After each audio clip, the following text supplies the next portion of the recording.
So if you understood the X-ray properly, treatment is not difficult. Okay, if you don't understood, then you can make a problem. So if you see, this was peroneal dislocation, and surgeon missed that there is a peroneal component, and he fixed the only the scaphoid, and he landed up into the stable but stiff and painful wrist. So acute presentation is the right time when you can treat them and you can have a very good prognosis or the outcome of the patient. So what treatment we can do? Either we can go for the close reduction and the cast, but they are unstable, so cannot be rely completely. So close reduction and the K-wires, or sometimes open reduction and the pinning, depending on the situation. So if you see the same previous X-ray, there is a peroneal dislocation, as Dr. Parag said. This is the trans-scaphoid peroneal dislocation ending at the radial styloid. So how do we reduce when we see them for the first time? So this was actually, I'm just trying to mimic what I have done in the emergency room. You give the gentle traction under short anesthesia, give the traction and try to milk the lunate at the carpal tunnel so that it will get reduced. Okay, and this is the X-ray what we can see after the reduction. So lunate is falling into the place. And this was the X-ray. You can see now very well.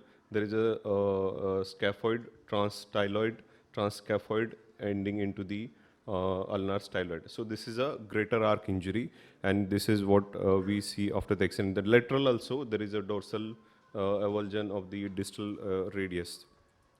So now this has to be followed by the definitive fixation.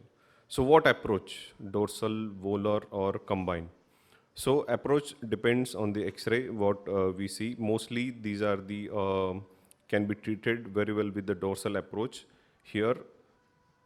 So the first step is to stabilize the lunate. So one wire going from the distal radius to the styloid, to the lunate. Then next is you're fixing the scaphoid. So from dorsal side, you can pass the wire and you can have the fixation either with the Herbert screw or the compression screw for the scaphoid. So the K-wires for either going from the scaphoid to the lunate, or scaphoid to the capitate, or scaphoid to the triquetrum. So mostly the lunate and triquetrum, they heal with the K-wires, don't require the repair of the ligament of the scaphoid and lunate, which is commonly required. And this was the final what we can see. The one wire going from scaphoid to capitate, lunate and distal radius, and one wire from triquetrum to the lunate, and the compression screw, which was fixed for the scaphoid. And this was his 3 years follow-up. So how to go for the volar approach? Now this is another trans-scaphoid greater arc injury, peroneal dislocation, lunate is out of the fossa, capitate is going down, and the patient was treated with the close reduction and the plaster cast. But if you see the patient clinically, he is saying there is a tingling in the fingers. So that indicate clearly there is a compression of the median nerve by the lunate, and he's saying just take that out. So this patient underwent through the volar approach, where the lunate was reduced back, carpal median nerve was decompressed, and rest other fixed with the K-wires as shown in the previous slide. Now coming to the dorsal approach, when we need open reduction. So again, this was a lesser arc injury. As you can see, the rest scaphoid, there is no styloid fracture, ulnar or radial, but pure lunate dislocated out of its place. So this attempted close reduction, you can see, but still it is incongruous. It has gone from here to here, but it is not completely reduced yet. And this was not further possible with the close reduction. So we went for the open reduction. As per the literature, the lesser arc injury has a relatively poor prognosis because it's a pure ligament failure, and we need to address what has been ruptured.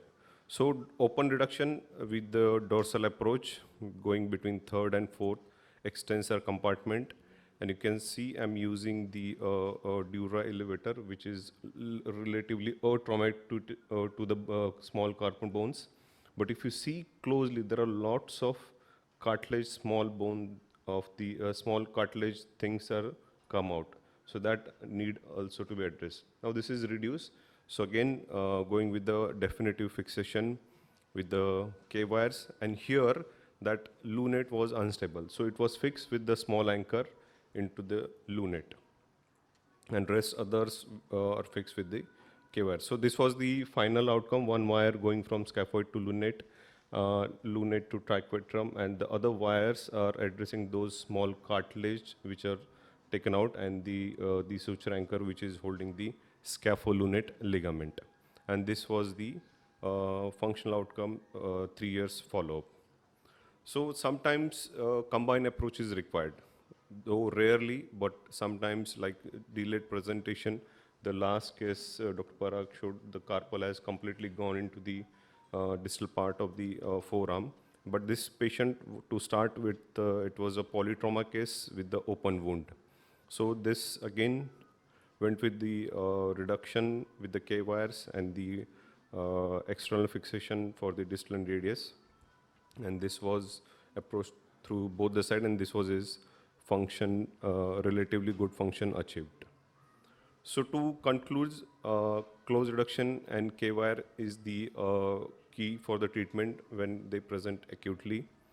When there is a lesser arc injury, definitely requires the ligament repair, especially of the scapholunate, and a combined approach mostly required for the delayed presentation or for the which are not amenable from the dorsal side.